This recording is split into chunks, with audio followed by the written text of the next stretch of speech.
AJ here. Welcome back to Art Isn't Easy. And it is time for another unboxing video. Not that I've really done one, but I'm sure if you're a film person, your YouTube feed is just flowing with these. But honestly, I enjoy watching them from other people because I like to see what people are into, why they purchase certain things. And for those of you that have not watched any of my other videos yet, I'm in the process of rebuilding my physical media collection, so all of these purchases are getting me more excited about having a bigger collection like I used to have in the past. So what I did was I did purchase one Blu-ray in store at Barnes & Noble for their July month-long sale, and then I placed an order for about 15 movies online. And I have all of them right here. Yep, and we are going to go through and see what I purchased. So I am going to start with the one that I bought in store, and that is the new 4K edition of David Lynch's The Elephant Man. And I will say this was a must-have. And also, I do have to point out that there are these rumors that Criterion is going to be doing a Lynch box set in the same vein as the Kubrick one. If that's the case, I'm not sure if it'll be one that I'll feel like I need to absolutely have, because I have a lot of his films on Blu-ray already, including one that's in this box here. And then after that, I have all the films I'm going to want to have from him on Blu-ray. So next up, we have Akira Kurosawa's Akiru, and this one I think is his most beautiful film. It's very bittersweet, and I really love the message of it. It's a very different kind of film, because when you think of Kurosawa, you often think of the samurai films. But this one's a very nice character study. It's very moving. In fact, you might recall back in 2022, there was a British film called Living with Bill Nighy. That film was an English language adaptation of Akiru. So, and I did like that film. It was a very set in the 50s, very posh. But this is obviously the superior version. No surprise there. But I actually think this is a foreign film that most people should check out, even if you have some kind of aversion to watching foreign films and reading subtitles. I actually have not watched this one in a very long time, so I am eager to watch it again. Next up, we have George Romero's Night of the Living Dead, which is hometown Pittsburgh. I mean, I'm not from Pittsburgh. I grew up outside of Pittsburgh. But I do know a lot of the lore about where Romero shot these scenes. Also the same with Dawn of the Dead and the Monroeville Mall. I feel like I'm not a zombie movie person. There are zombie films I've enjoyed, like Shaun of the Dead and 28 Days Later, those films. But there is a true magic to the B-movie quality of Night of the Living Dead, because it kind of makes it creepier. I've always said low-budget black and white films can come off far creepier than what you might expect from something that has a bigger budget. So also looking forward to watching this 4K edition of that. Next up, we have David Lean's Brief Encounter, which I think is his best film. And I've said that before on this channel, over Bridge on the River Kwai, over Lawrence of Arabia.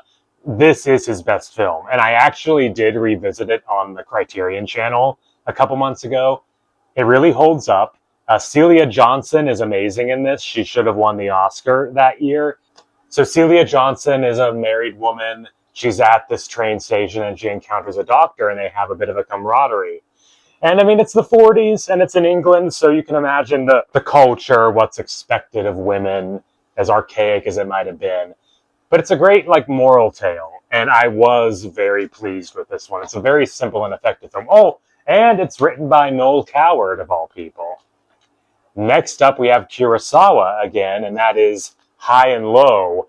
This one is also different in that it's primarily a suspense thriller, so it's not samurais. But this was recently remade by Spike Lee, Highest to Lowest, you might recall, with Denzel Washington as this rich music mogul. In this one, you have our protagonist. He wants to buy out the shoe company he works for. He has the money saved up for it. And then he gets a ransom note saying that his son has been kidnapped. So obviously terror. But then the son shows up, and it's like, was this like some sadistic prank? Like, what the hell? But then it turns out that his chauffeur's son was kidnapped. Oopsie. So this is a great example of how to do a true like detective thriller film. Now, next up, we have Hiroshi Teshigahara's Woman in the Dunes. If you have been following my channel, you will know that this was my #1 film of 1964. If you haven't seen it, this is a very bleak, sort of like dark romance film, to put it mildly, that's selling it very short. I talk about it a little more in my 1964 video, so I won't go too in-depth here, but I was very pleased to get this. I'm excited to check it out again. In fact, a lot of these films I haven't seen in quite a while, so that's also very exciting for me. And one of those films is actually one that I don't hear talked about much, and that is Lino Brocca's Manila in the Claws of Light.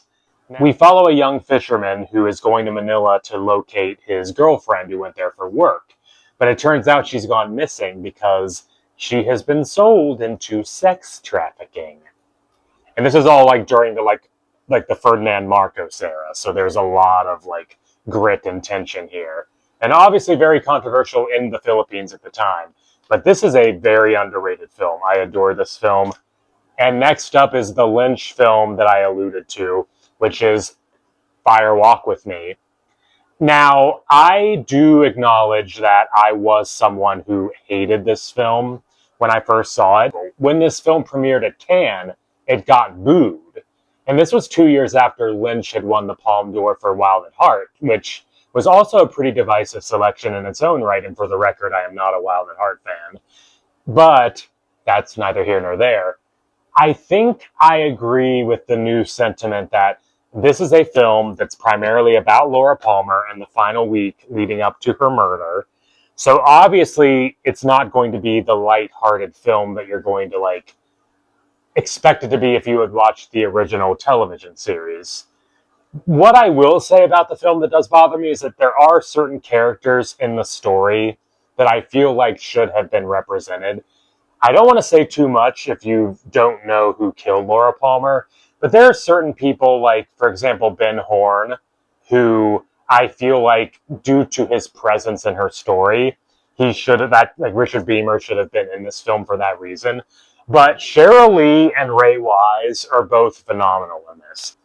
It's not an easy watch by any means, but this is such a potent film. One of Lynch's most emotionally devastating by far. Next up, we have the Powell and Pressburger epic, The Red Shoes. When it comes to backstage drama films, this takes the cake. This could very well be my favorite of that type of subgenre. I was so excited to get this one in 4K because it's so glorious. I have not watched it in a while, so very exciting there. Now, next up, we have one of the best biopics ever made, and that is Spike Lee's Malcolm X. Denzel Washington, the fact that he lost the Oscar for this is shameful. He did lose to Al Pacino for Son of a Woman, which was kind of like the Academy making that up to him. But not surprisingly, Malcolm X was mostly snubbed in a lot of categories. And I do think that Malcolm X was worthy of far more recognition. Like, it should have been a contender to win Best Picture, and yet it was not even nominated. Malcolm X, a stunning biopic. Spike Lee at the top of his game.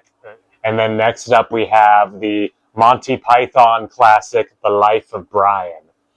I once heard John Cleese point out that Holy Grail is more beloved by people here in the US, whereas Life of Brian is more acclaimed in England. I'll always defend Life of Brian as their masterpiece, and maybe it's because of the religious angle. And as I've established, I am very harsh on organized religion, and rightly so in my opinion. A lot of religious people hate this film and think it's sacrilegious, but see, here's the problem. Everything about this film is inherently kind towards the idea of Christianity and even Jesus Christ as a figure. What it does attack are the followers and organized religion. And that's why I think a lot of people would probably hate it even more if they're religious, because it makes them look like idiots, and many of them are, if they don't follow what Christianity truly is. But I guess we won't get into that right now. But next up, we have Sidney Lumet's Network, which was a very recent release for Criterion. Network is probably one of the more, I mean, there's a lot of like well-known films here, but Network is most famous for the line, "I'm as mad as hell, and I'm not going to take this anymore." And the film is so much more than that. This is a true, dark, blistering satire, which unfortunately has aged far too well. In some ways, it's sadly quaint by today's standards. I mean, there are certain elements that are rather ridiculous. I mean, like the ending is very sadistic in a way that I would like to think wouldn't happen in today's society, but at this point, who the hell knows? But Network is phenomenal. Faye Dunaway, that crazy woman, is fantastic. Peter Finch won the first posthumous Oscar for acting for his performance here. William Holden's great. Robert Duvall. So Network's another great one. We also have Andrew Stanton's Walu. Back in 2008, there was an uproar that The Dark Knight was snubbed for Best Picture, and it led to the Academy increasing the nomination tally the following year. And yes, The Dark Knight was better than essentially every film that was nominated. I was more upset that WALL-E did not get like a big shout out, because WALL-E was my favorite film of 2008. I think this is a peak moment for Pixar. But Pixar was on a hot roll then. I mean, like Ratatouille, WALL-E, Up, Toy Story 3, like those films are all masterpieces. And I hope that Pixar could get back to that standard soon, because it's not been looking great for them lately, if I do say so myself. Only 3 more films left. And we have Krzysztof Kieslowski's The Double Life of Veronique. And if you've been following the channel, I'm a very huge fan of Kieslowski. I already own Decalogue and the Three Colors trilogy. You basically have Irene Jacob playing 2 dual roles, like women who look alike, but they don't know each other, and they share a very like emotional bond. One is a French music teacher, and the other is a soprano in a Polish choir. I also love how Kieslowski loves like these color schemes, like obviously the Three Colors trilogy with blue, white, and red. This film kind of takes on like a yellowish and greenish hue. I've never really seen a film quite come off like this. I've always considered it a more glamorous looking version of, if you've seen Decalogue, the famous 5th episode, which became a short film about killing, had that very like yellowish, grainy hue. I consider this to be like a more pretty aesthetic version of that color scheme. 2 more to go, and these are very polar opposites right here. So we have Ilham Klimov's Come and See, which is arguably maybe the most brutal film ever made about the Holocaust. Like, this film, I would say, puts Schindler's List to shame. The amount of pure terror that Klimov had Alexei Kravchenko go through. He was like 14 at the time when he made this. One of the finest performances you'll ever see. Like, I'm talking like, if I had to try to force myself to make like a top 10 list of greatest cinematic performances of all time, he would undoubtedly be on it. He is phenomenal in this. The emotion, the terror. I could not sing the praises of this film like highly enough. And then last up we have, for something completely different, Rob Reiner's This Is Spinal Tap. With the recent murder of Rob Reiner and his wife, Michelle, I have been going back and watching a lot of his films again. But This Is Spinal Tap is an early forerunner of the mockumentary style. And with even Christopher Guest, who would go on to do stuff like Waiting for Guffman and Best in Show, like, this is I feel like Best in Show might still be my favorite of that type of genre in a lot of ways. But there is a lot to love about This Is Spinal Tap. I would love to watch it again. I mean, this trio is just fantastic. I mean, Harry Shearer is still doing Simpsons voices in his 80s, which is honestly, I mean, side note, it is crazy to think that like all the Simpsons voice actors now are all over 60, if not over 70. that's another topic for another day. Michael McKean, who recently did amazing work on Better Call Saul. That is the list of films that I purchased in the recent Criterion haul. So I doubt I'll be making any more purchases until the next sale, which would be in October, around my birthday, no less. That'll be the Criterion 24-hour sale. But be on the lookout for my 1960s series continuing. I have 1966 coming up shortly. And then after I do the 1960s, I will be moving on to the 1950s, so going back in time. But thank you for watching. I hope you enjoyed me rambling about these a little bit. It wasn't as in-depth, but a lot of my videos go on double the length of this, so this is probably a relief for some of you. But thank you for watching. I'll see you all soon.